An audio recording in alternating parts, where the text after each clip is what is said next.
afternoon. Welcome to Books That Shaped America, a series invented by the Library of Congress that we have been doing here at American University for the past couple of years.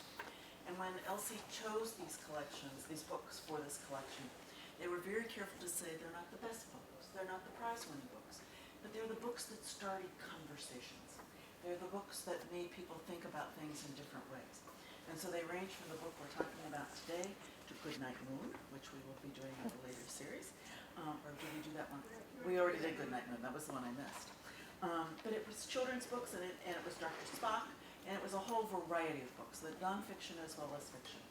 And so we're delighted today to have Professor Runstedtler here to be able to talk to us about this particular book, which is the Autobiography of Malcolm X. Many of you who are students probably already know her and know her background, but for those of you in the audience who don't know her personally, she is a scholar of African American history whose research focuses on Black popular culture and Black internationalism. She's the author of Jack Johnson, Rebel Sojourner, Boxing in the Shadow of the Global Color Line, which was published by the University of California Press in 2012. A book that explores first African American world heavyweight champion's legacy as a Black sporting hero and an anti-colonial hero icon in places as far-flung as Sydney, London, Cape Town, Manila, Paris, Havana, and Mexico City. Her book won the 2013 Phyllis Wheatley Book Prize from the Northeast Black Studies Association. She's also published scholarly articles in the Radical History Review and the Journal of World History, and book chapters in Escape from New York, The New Negro Renaissance Beyond Harlem, and In the Game, Race, Identity, and Sports in the 20th Century. She's currently working on a book that explores the cocaine-related death of the University of Maryland basketball star Lynn Bias in 1986 as a radicalized flashpoint in both the war on drugs and big-time college athletics. I've lived in Washington, D.C. for a while, and when Lynn Bias died, it was absolutely heartbreaking for this entire community. He was a fabulous young student. He was a great athlete. He had an incredible future ahead of him. And it was like Washington gasped when this happened because it was so unexpected. And I was just a mother of young children at that time and thought, what must his mom be going through? Because he was so beloved by her and frequently talked about his mom when he did interviews. That's a personal aside, but I can't wait for you to finish this book. In her pedagogy, she offers courses on race and popular culture and the African American history. She has taught at the University of Buffalo at SUNY and at the University of Pennsylvania. Before returning to school to earn a PhD in history and African American studies at Yale University, she started out as a professional dancer and actress and worked in public relations for a national sports network. She holds degrees. Her BA with honors, spelled the British way, is from York University in Toronto, and she has a PhD in history from Yale University. We were chatting that I have heard her several times this year talking about race relations in different contexts. Once with the Anne Farron conference that is held for faculty members, and once in a very intimate, though it was in a theater setting, a very intimate conversation between faculty in CAS and students in CAS. And I go to everything where I can hear the voice of students, and it was a really wonderful evening among her and her colleagues and a group of students who wanted to learn what they could from their experience, not just as faculty members, but their experiences as students. And she was delightful in that particular conversation. Welcome to our group, and thanks for coming today.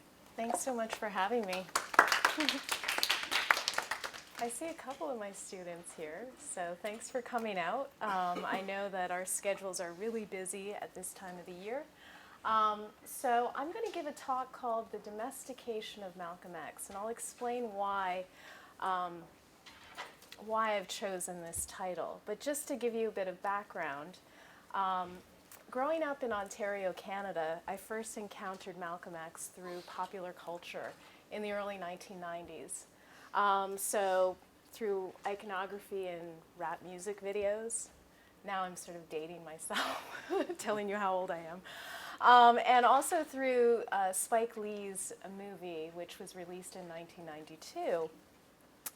And then as an undergraduate at York University in Toronto, we read the autobiography of Malcolm X. And this is actually the copy from the 90s that I have here with me, dog-eared and lots of underlined passages in it. And for us, both black and non-black people of color in Toronto, he became this kind of symbol of our rage against the whiteness of the culture and politics of Canada, albeit a decidedly masculine symbol. And I remember back in the early 90s, particularly young black men would walk around with the Malcolm X t-shirts and hats as a means to broadcast their sense of racial pride, but also their rebelliousness against the status quo. Right? This was sort of branding yourself as, anti-establishment. Now, my next encounter with the ideas of Malcolm X came in graduate school at Yale. And I had the opportunity when I TA'd for a professor there to teach essays from this book. I highly recommend it. It's called Malcolm X Speaks. It's a collection of his speeches. And if you know anything about Malcolm X, he didn't leave a ton of written records, but we have a lot of recordings of his speeches. And so these are actually transcripts of a lot of his statements and speeches, particularly in the later years of his life. And when I was a graduate student, I was drawn to these speeches and statements towards the end of his life because he articulated a vision of social change that challenged narrow reforms based on a limited liberal conception of civil rights. And he argued that Black revolution in the United States had to be imagined in the context of decolonization. Right? Indeed, I would argue that he imagined the Black revolution in the United States as a project of decolonization, not just a project of civil rights and seeking inclusion into the nation, but as a way to critique the actual systems that supported the nation. And to me, this is one of the most important dimensions of his thinking, and it's one that's not that emphasized in our popular memory of Malcolm X. So for instance, we don't get this aspect of Malcolm X's evolving global consciousness in Spike Lee's film, and his vision and his evolving political vision can't be neatly encapsulated in a t-shirt or a hat, or even a lot of the slogans that are circulating around don't even capture the full breadth and depth of his political vision. And I would argue that we don't even get the full depth of his vision from the autobiography itself. Okay? And so I've titled this talk, The Domestication of Malcolm X, as a way to talk about what's left out of the autobiography. And I'm using domestication in two senses. Domestication to note how the autobiography, in some senses, actually tames his political vision, so domesticates it and contains it. And also to illustrate how the autobiography situates his politics in a decidedly domestic or US-centric framework. And by situating it that way, it actually obscures some of the more radical elements of his politics. Now, with all that said, when I first read this, I couldn't put it down. And I've probably read it several times at this point. It's a page turner. I mean, how many of you have had a chance to read at least parts of the autobiography? Right? It's very gripping. It's absolutely gripping. And I came away with this feeling of righteous rage, right? That I had the courage now to go out and just speak truth to power when I read this book. I came away feeling that I had an intimate portrait of one of the most revered and yet also reviled Black activists in the United States. But ultimately, I guess the question is, who constructed this Malcolm X? I mean, as historians, we always have to think about how documents have been produced. I tell this to my students, right? The who, what, where, when, why, how, right? So, of course, when you confront the cover of this book. It says, "As told to Alex Haley." Does anybody know who Alex Haley is? Right? He wrote Roots. Right? Now, one of the things that doesn't often get talked about is that Malcolm X told his story to Alex Haley. Alex Haley and Malcolm X did not share the same politics. Okay, they did not. Alex Haley was decidedly much more conservative in his political vision than Malcolm X. And there are things that Haley left out. Haley also attempted to frame Malcolm's life in a very particular way as a story of black male redemption. Let me just read you the blurb that announces the book, and you'll get a sense of how this story is framed. Okay, so the absorbing personal story of the man who rose from hoodlum, thief, dope, peddler, and pimp to become the most dynamic leader of the Black Revolution. It is, too, a testament of great emotional power from which every American can learn much. But, above all, this book shows the Malcolm X that very few people knew, the man behind the stereotyped image of the hate preacher, a sensitive, proud, highly intelligent man whose plan to move into the mainstream of the Black Revolution was cut short by a hail of assassins' bullets, a man who felt certain he would not live long enough to see this book appear. So that's a very particular framing of his life story. This is a story about a man who turns his life around, right? Not only from criminal to activist, but also from radical to mainstream. We get that just from this blurb. And I think the subtext of it is also a shift from violent to nonviolent, a shift from separatist to integrationist. Okay? And we often think about Black politics in these very simple binaries, but this does actually not encapsulate the full expanse of his evolving politics. And it's a particular kind of story we also have to think about when this autobiography came out, one that in a sense contains Malcolm X's legacy in a way that perhaps made it a little bit more acceptable to both white liberals and the mainstream Black civil rights leadership. That if he had just lived long enough, it's okay, he would have come back into the fold. Right? He saw the error of his ways, but he didn't actually live long enough to see the full fruits of that transformation. And I would argue that this is a misreading of his politics, a misreading of really the trajectory of his politics from the 1950s up until his death in 1965. But if you want to read more about the process that went into creating the autobiography, you should read Manny Marable's Malcolm X, A Life of Reinvention.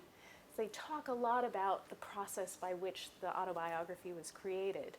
But for the purposes of this lecture, I just want to move on to talk about what does this domestication actually look like in more detail. And I'm going to start with two clips from Malcolm X, the movie, which was released in 1992. And director Spike Lee was really trying to rehabilitate the image of Malcolm X. But in some ways, in that process of rehabilitation, he ended up obscuring Malcolm's larger ideological influences and political goals. So let's take a look at this clip here. This is actually the trailer from 1992.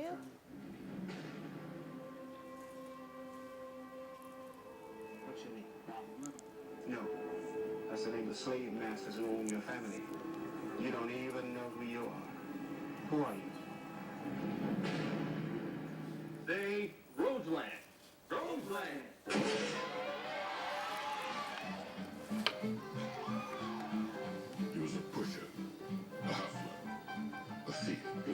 the streets. Get him ready. Let him come.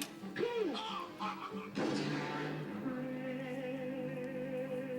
was loved, respected, convicted. Sticking up a little. I forgot. In a dream that's divine. He was a prisoner who set himself free. A Muslim must be strikingly upright. I will not touch the white man's drugs, his liquor, his women, so that those in the darkness can see the power of the light. I will not lie, cheat, or steal. I believe you will remain faithful. Yes. He was a follower who became a leader. You're not an American. We didn't land on Plymouth Rock. Plymouth Rock landed on us. He brought honor to disobedience. I suggest you look outside that window. You've been laying down and bowing down for 400 years. And I think it's time to stand up. All right, break it up. You got what you wanted. Nah, I'm not satisfied.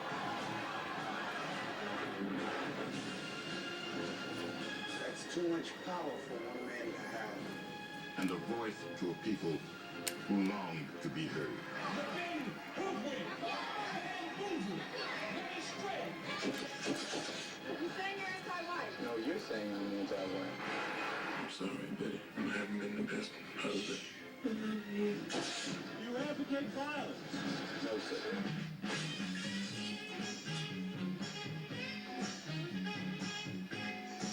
Academy Award winner Denzel Washington's most electrifying performance. Director Spike Lee's most powerful film. Can we all live together? I sincerely hope so.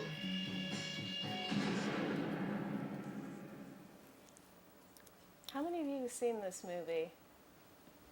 Okay.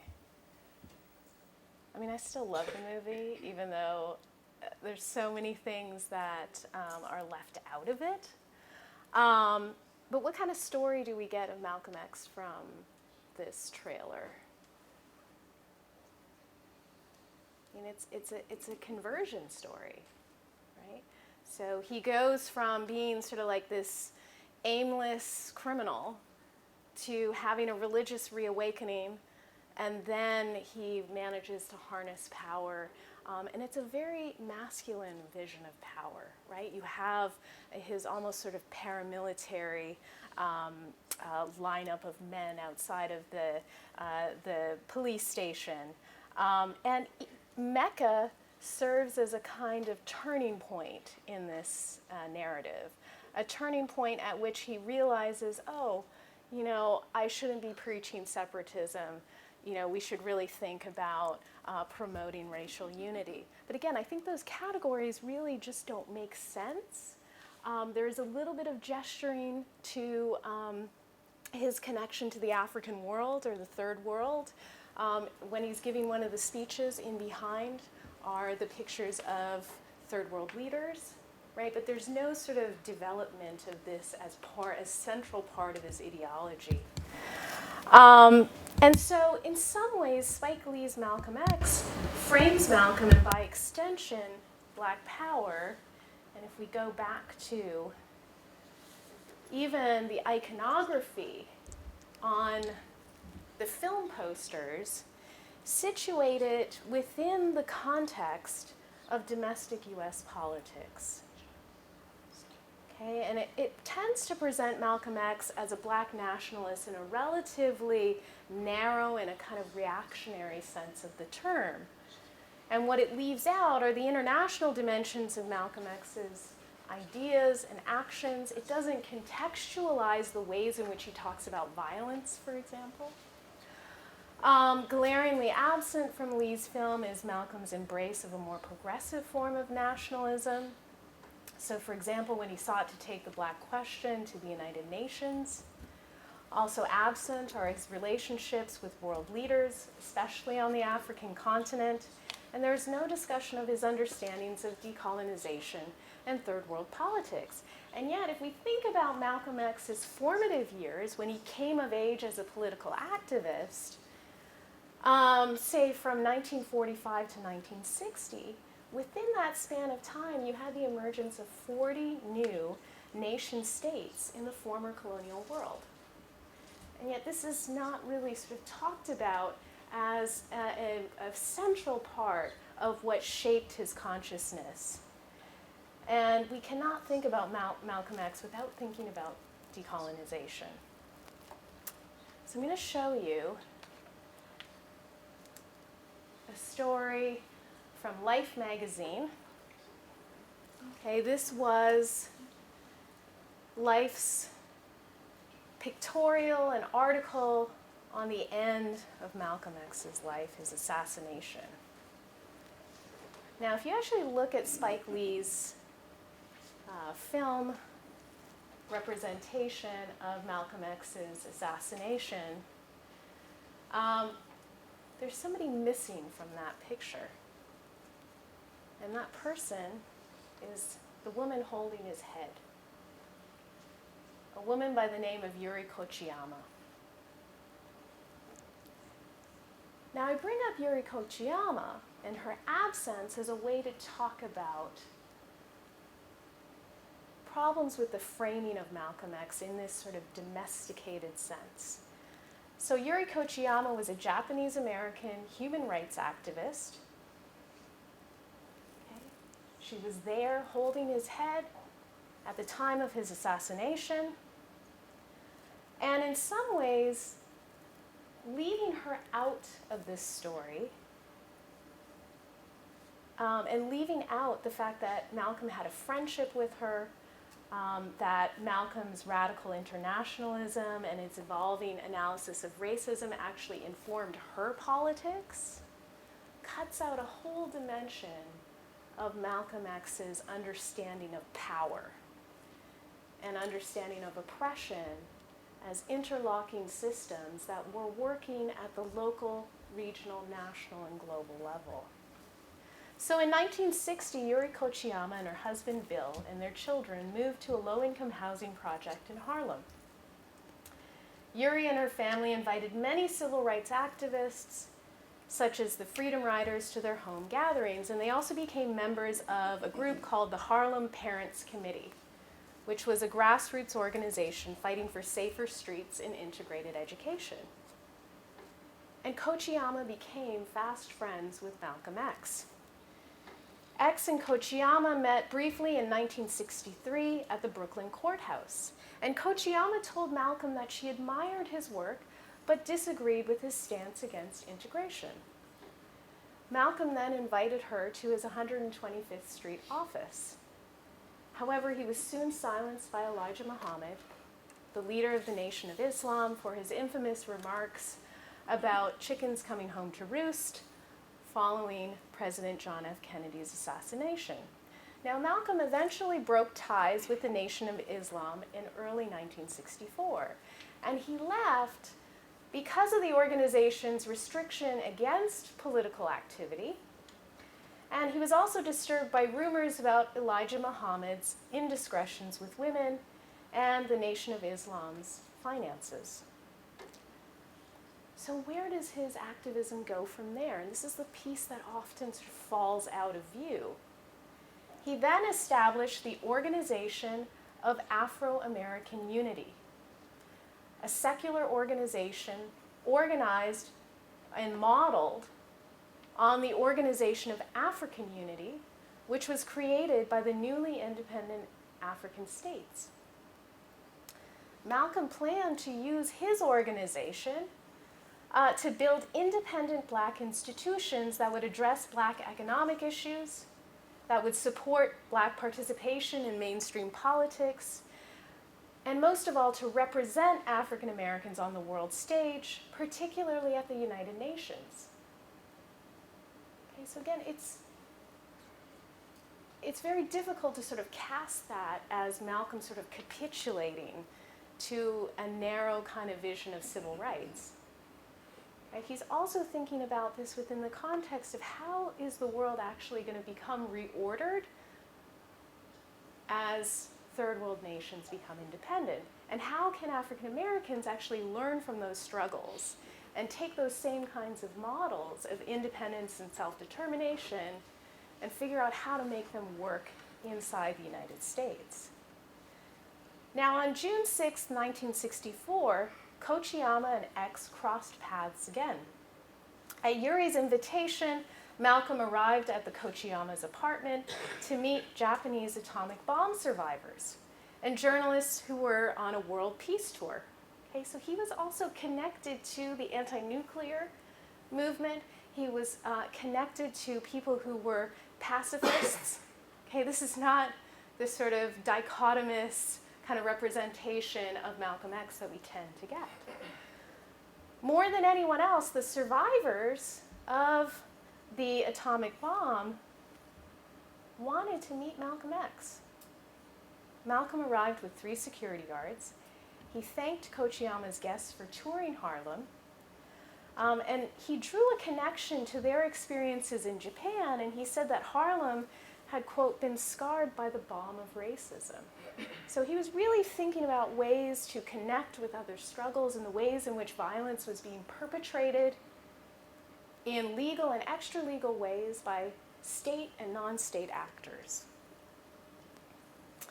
Malcolm spoke to them about Europe's colonization of Asia and the similarities between African and Asian history, which he had studied while in prison. He mentioned his admiration for Mao Zedong for fighting feudalism and imperialism. And as an astute interpreter of world events, he spoke of the war in Vietnam. Now keep in mind that this was 9 months before the first US combat troops landed in Vietnam. And he said to the Japanese visitors, quote, "If America sends troops, you progressives should protest. The struggle of Vietnam is the struggle of the whole third world. The struggle against colonialism, neocolonialism, and imperialism." Now, after this visit, Kochiyama ended up joining Malcolm X's Organization of Afro-American Unity. And at the same time, Malcolm kept in touch with Kochiyama over the next 6 months, writing her letters from his travels in 9 different countries, including Egypt, England, Saudi Arabia, Kuwait, Ethiopia, Kenya, and Nigeria, before his assassination in February 1965. And Kochiyama has called Malcolm X her political awakening. Okay, so this story does not fall in very neatly into the kind of narrative that we get from the autobiography of Malcolm X or from the sort of commemorations of Malcolm X through either Spike Lee's movie or often the ways that he's commemorated in other spaces. Now, the Black Panther Party claimed Malcolm X as one of their most important influences. Now, generally, we focus on Malcolm X's support for armed self-defense, his insistence on Black pride, and his early expressions of Black nationalism as the aspects of Malcolm X's politics that most heavily influenced the Black Panther Party. However, Malcolm X's ties with Yuri Kochiyama and Third World politics more generally suggest that there was another key dimension to his legacy for Black power in the United States, that of a more expansive vision of Black and anti-colonial politics, a deeply anti-racist concept of world revolution. His very famous speech, which he gave on November 10th, 1964 at the Northern Grassroots Leadership Conference in Detroit, A Message to the Grassroots. How many of you have read that speech? Okay, well, you've probably heard bits and pieces of it. And incidentally, the Northern Grassroots Leadership Conference in Detroit was organized by Asian American Black Power activist Grace Lee Boggs. But Malcolm X gave this celebrated speech called A Message to the Grassroots. Now, one could read this speech alongside Martin Luther King Jr.'s call for nonviolent protest as a way of exploring the question of violence versus nonviolence. But I want to suggest a different framework for understanding that speech.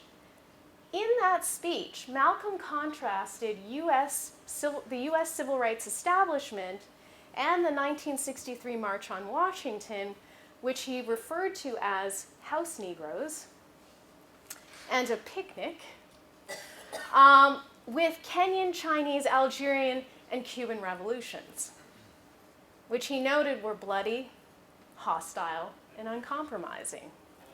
He also mentions in that speech the Bandung Conference in 1955, and he argued that this meeting of Asian and African nations, quote, served as a model for the same procedure you and I can use to get our problems solved.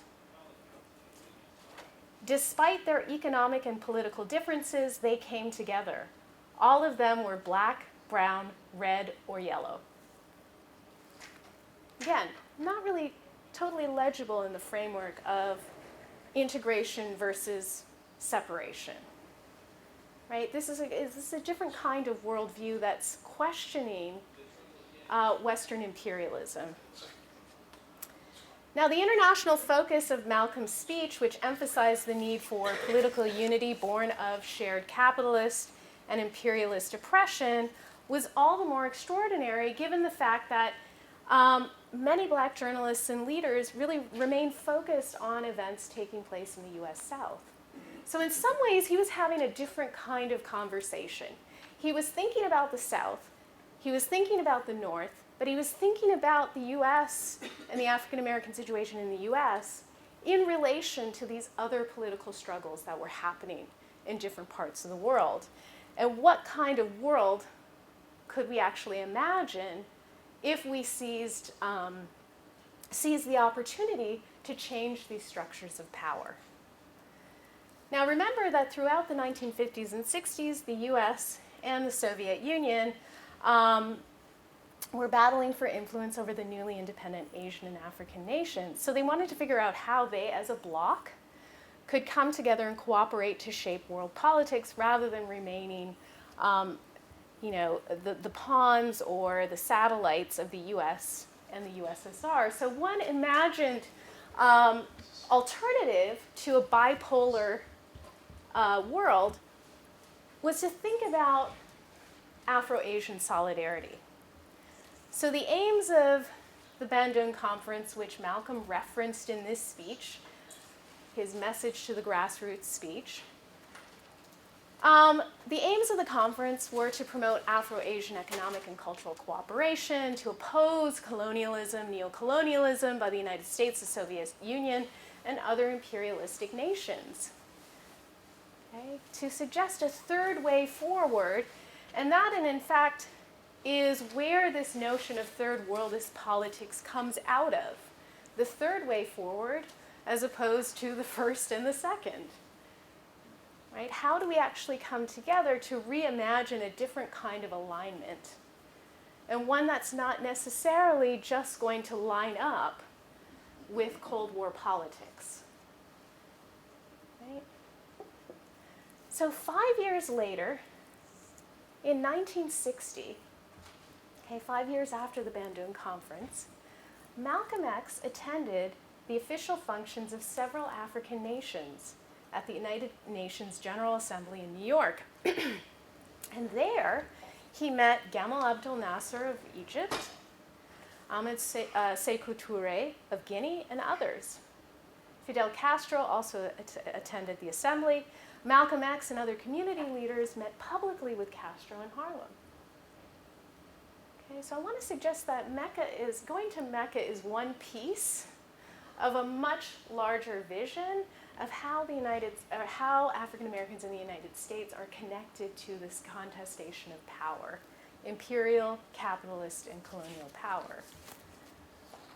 So Malcolm X also traveled internationally.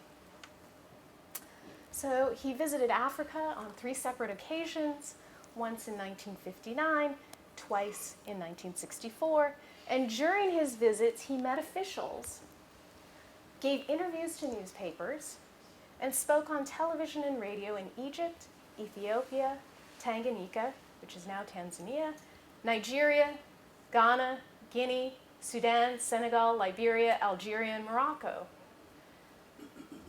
In July 1964 in Cairo, he attended a meeting of the Organization of African Unity. Remember the organization that he modeled his own African American organization after. And at this meeting, Malcolm X appealed to the delegates of 34 African nations to bring the human rights issues of African Americans before the UN. Okay?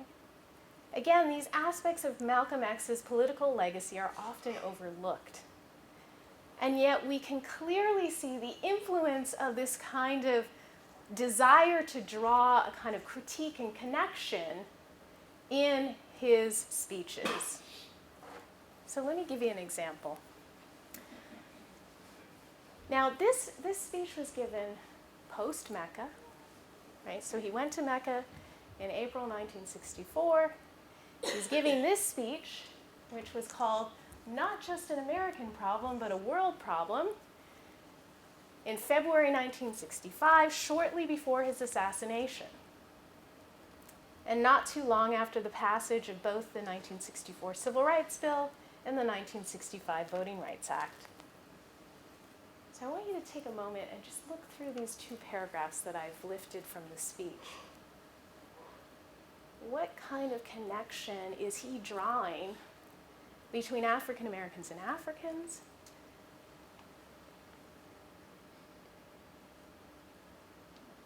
And what does he argue is the difference between civil rights and human rights?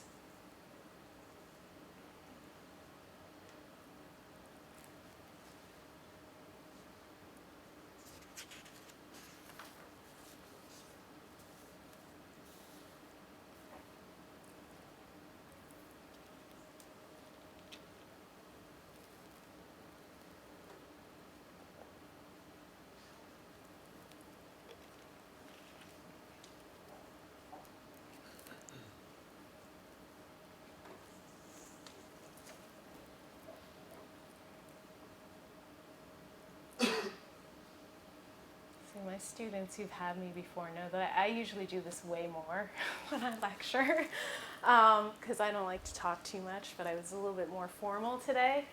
But this is not, I mean, if we were going to go by the idea that he has this sort of sudden transformation post-Mecca, that he's going to become a mainstream, part of the mainstream black movement, doesn't really fit that narrative. I mean, what's he saying in this speech? And this is right before his death. Can I call on you? I'm going to call on you. I think he's essentially saying that this is the conscious link between what's happening in the United States and the colonial struggles in the rest of the world. Without that link, like you said, the abuses, the civil rights abuses are just that. They're civil rights abuses, therefore they're domestic, and they can't be resolved, but I think like a sort of more widespread conscious link will be made because it's so, domesticated. And, by putting it in a global context or an international context, they can change the nature of the game. I think that's it. Yeah. I mean, what else? Why aren't they both? Why aren't they both? Well, if it involves a citizen, right?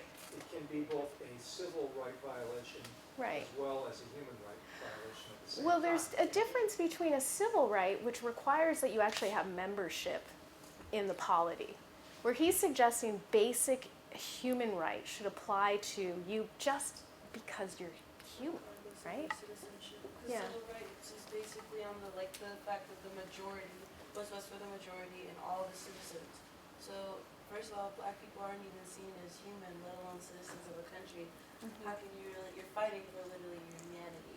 And what's typically a right under citizenship, right? The right to vote, the right for certain legal protections, but it doesn't always say anything about your material circumstances, right? So it brings different kinds of things into the spectrum of what you should expect as just a fundamental right for being on this earth, right? Regardless of whether or not you're deemed worthy or whether or not you're deemed part of the nation itself. So it's sort of pushing back against those kinds of conditions and the limitations of those laws. Because if you think about it, so for example, this is right after the passage of the Voting Rights Act, Civil Rights Act. I mean, what kinds of laws are those in effect?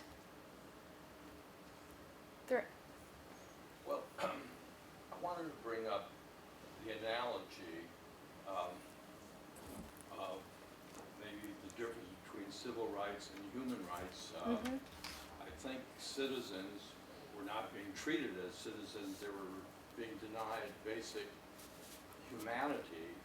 And like in civil rights, you have a right to go into court and sue. That's standing. But in violating human rights, they were, before these laws that you mentioned were passed, basically you couldn't go to court and try to get redress to grievance. It just wasn't a pathway. So there was the denial of human rights as well as civil rights. But it's also things like, for example, do you have enough food to eat?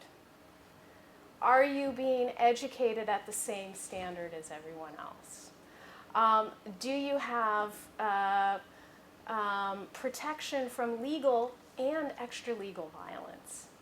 Those things are, I mean, the enforcement of civil rights legislation is spotty on that record, right? So he's sort of pushing us out of that paradigm and saying, well, perhaps we need to rethink what actually constitutes a right and how those rights actually get enforced.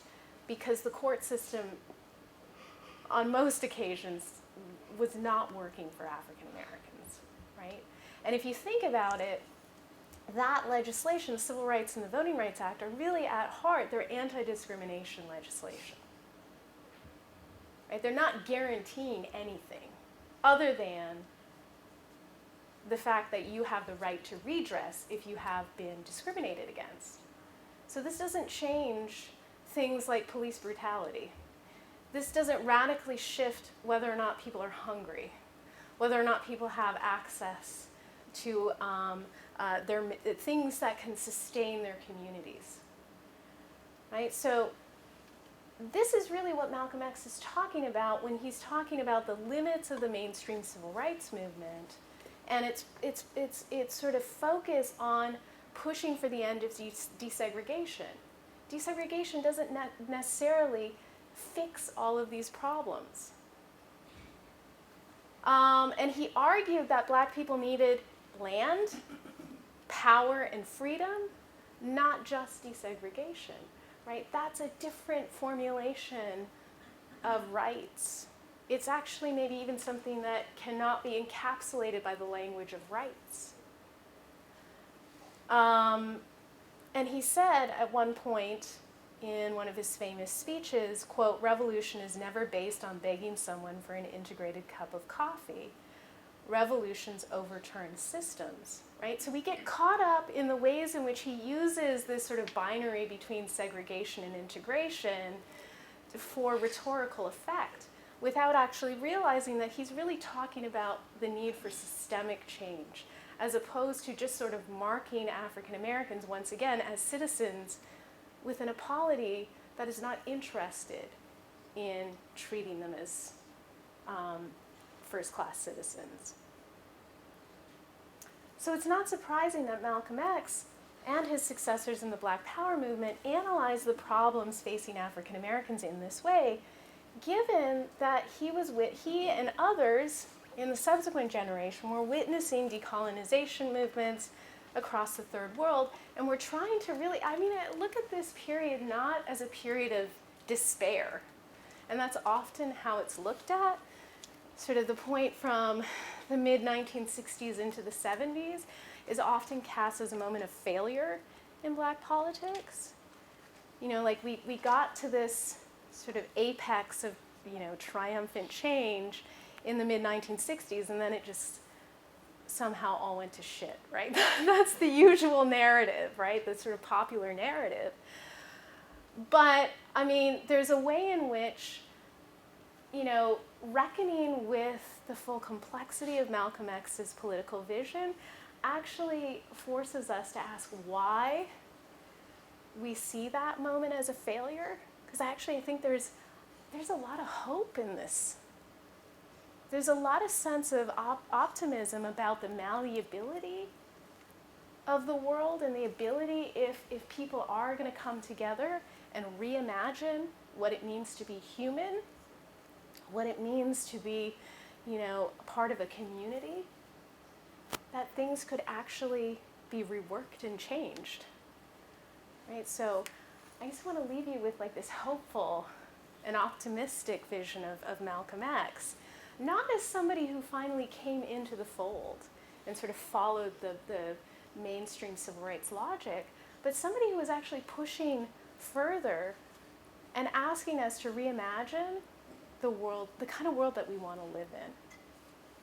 Okay, so I'll leave it at that. Thank you.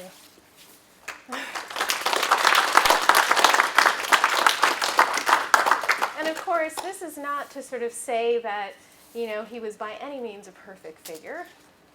I don't believe that any of us should deify or calcify historical figures, but we have to historicize them. And we have to think about them within the context of their intellectual and political journey.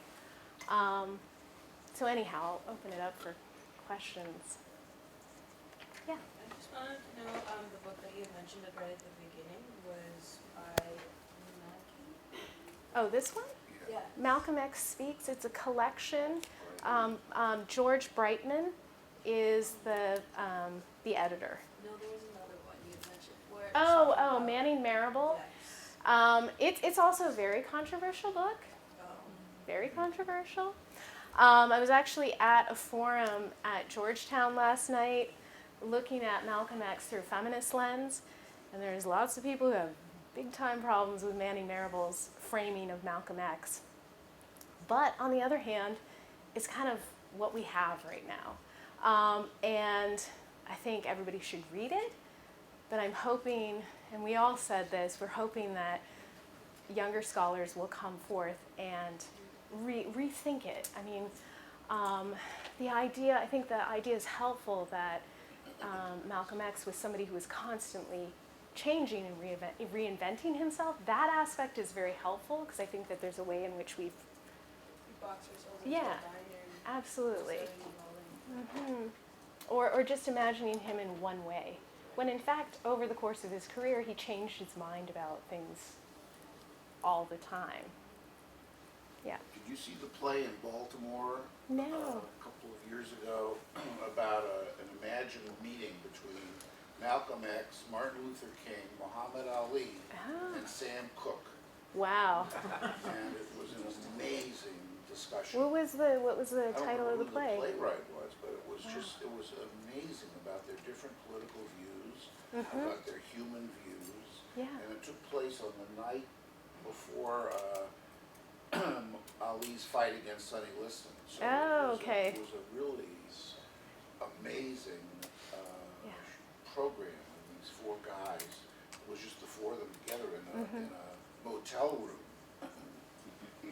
Yeah, and I think that there's a way in which we tend to see people as these ideological ciphers, and but they all talk to each other. This was very interesting about them, because I like what you said about the flexibility of Malcolm X and the idea about system change. Right. It is a political year this year, and there actually is, at the risk of being political, a candidate who is in favor of system change, which is Bernie Sanders. And I would be very curious if what you think about how Malcolm X might view him.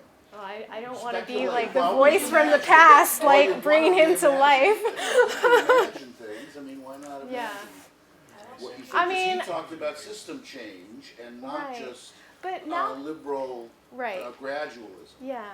I mean, I think, I don't want to try to even begin to imagine what Malcolm X would say, but his revolution was always profoundly an anti-racist and a black revolution, right? Whereas I think that there's a way in which socialist democratic politics often treats race as an external variable that will be solved through economic reforms without actually thinking about the ways in which racism actually structures our economy.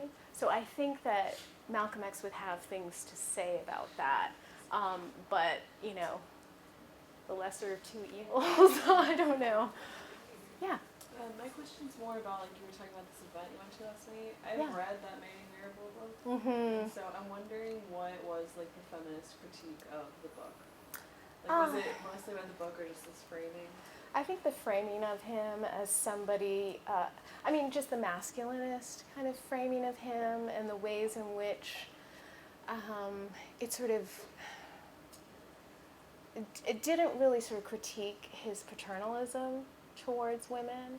I mean, the critique from the other side, which is coming out of, you know, circles, black nationalist circles that have tended to deify Malcolm X, is the passages where he talks about Malcolm X's possible indiscretions with men.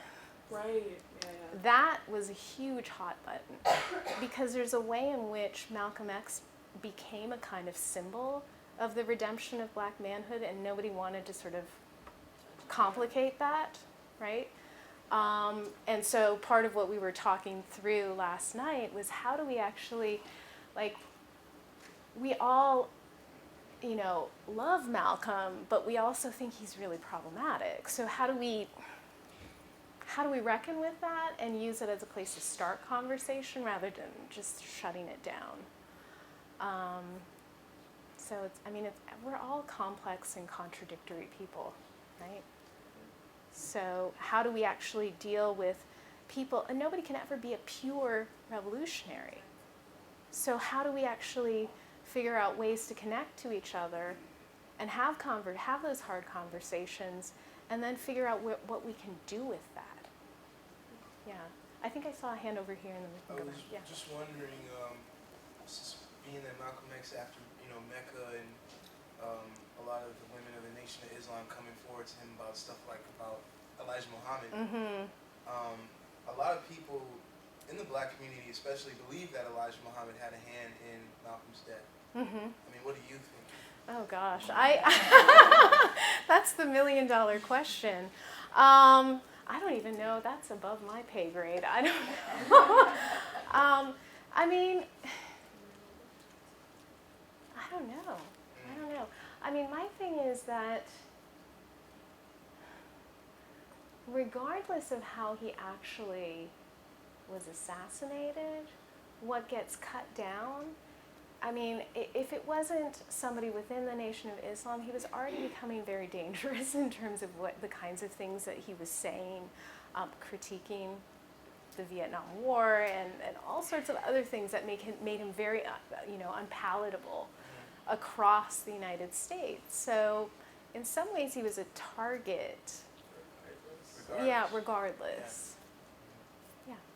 So, a justification on Spike Lee's film, right? So Spike's films are inherently Afrocentric, and Spike makes a scope on a black focus because he said this, multiple times, just about how he knows and he's fully aware that Malcolm had this cosmopolitan global consciousness, but he wanted to focus on Malcolm's specialization in blackness and black power and black nationalism.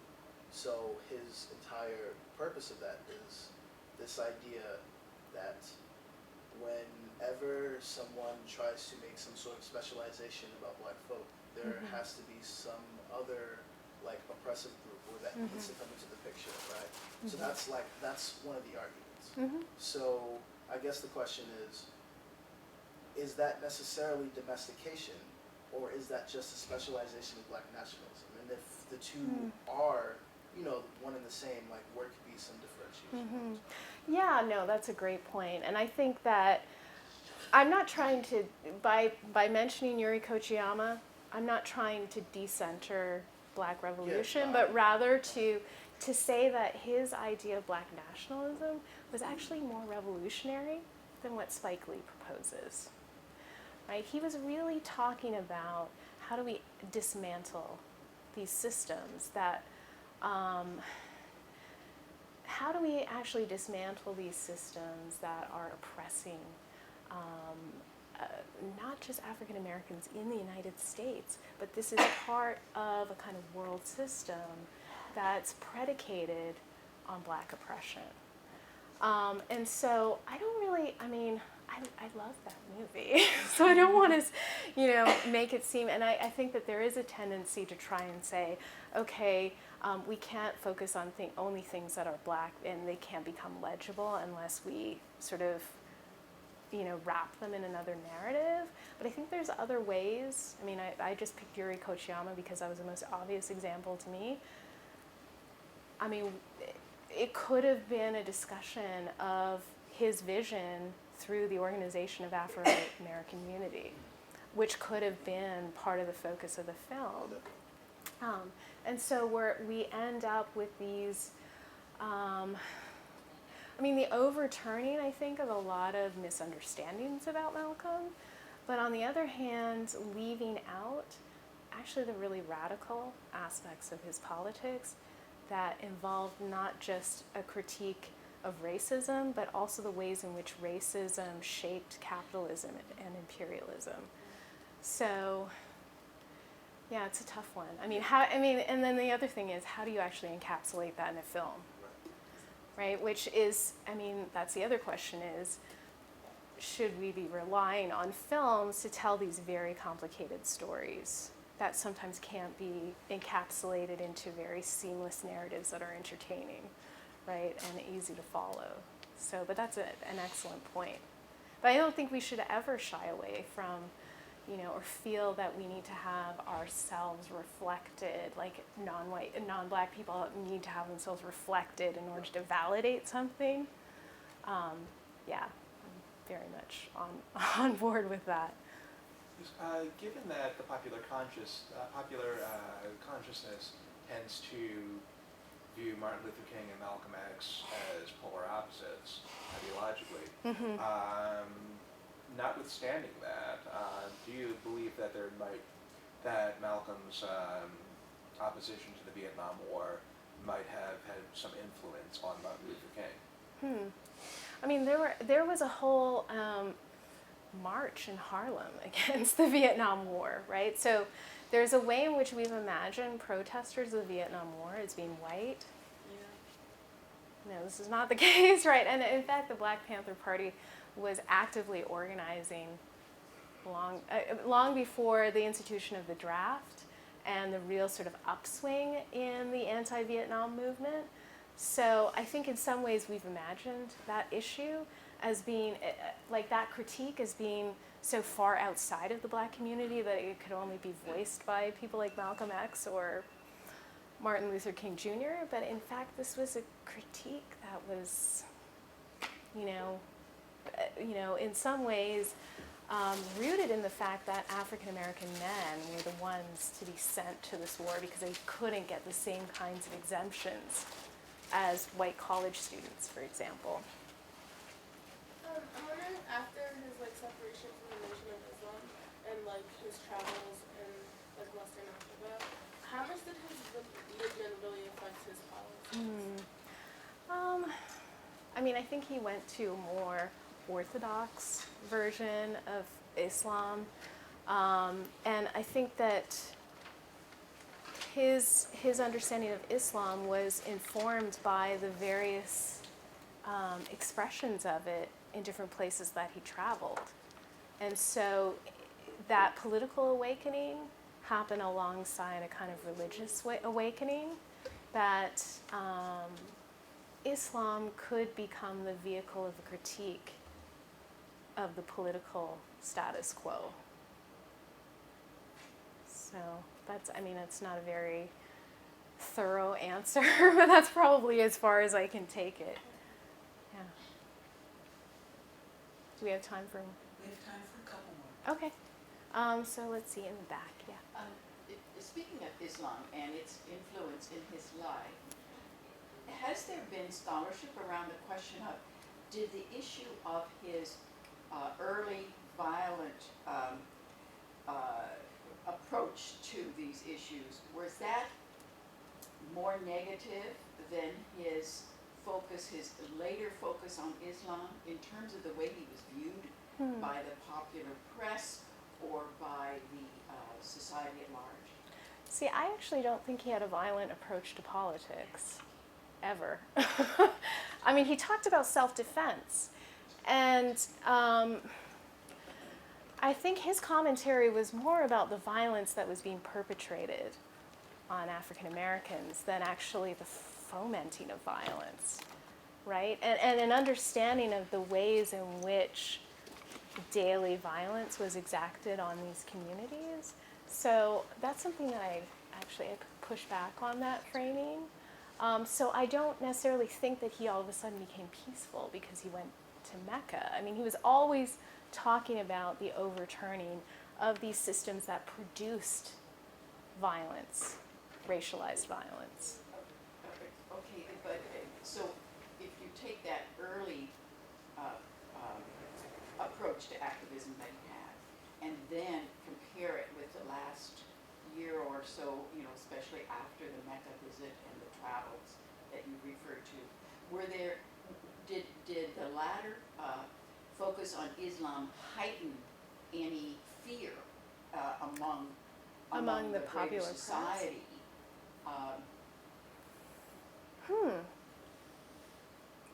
I don't know the answer to that question. Yeah. I mean, I think that it's just the way in which he had always been framed as being violent. So I don't know if they saw him as any more violent than they had already been framing him. That's a good question, though. Just for a quick clarification, when he first became a political activist, he joined the Nation of Islam. So the Nation of Islam is completely different from Islam. So when she said he moved into a more orthodox form of Islam, that means that when he was part of the Nation is slightly more, well, it's very Afrocentric, and it has a lot to do with, like, I mean, there's a lot of scriptures and things that you can read on it, but there's a whole different doctrine that the members of the Nation of Islam follow. So, Farrakhan, I'm not sure if anyone is familiar with the man by the name of Farrakhan, who led the Million Man March. He is, yes, exactly. He is part of the Nation of Islam. He was under the Elijah Muhammad, like the Honorable Elijah Muhammad, who was also part of the Nation of Islam. So, like, they saw him as the direct connection to God, which was under a lot. There's a lot to it, but it's crucial to make the distinction. Yeah, absolutely. Yeah. I was wondering, I don't know if you said this like specifically in your talk, but the end of the book was written after Malcolm X had already passed away, and then I also was wondering how you see that influencing the work, and also at the end, I think Alex Haley included the eulogy from the black actor, I don't know. Ozzie Davis. Yeah, and he included that, and I'm wondering how you think that helped frame the end, because I felt when I read the book that was crucial, reading the eulogy, because it was so, it explained the entire book to me almost, why it was created, the framework of it. But yeah, I mean, I think it's important to remember that all of that was added after he died, right? So in some ways his story was then in the hands of other people who could then, frame it in very particular ways. And this is not to sort of discount the reasons why he was framed this way. I mean, people coming from different political directions had very very logical reasons for framing him in a particular way when this book came out. But in making those choices, they obscured, this much wider political vision than I think he had. So one last question. Yep.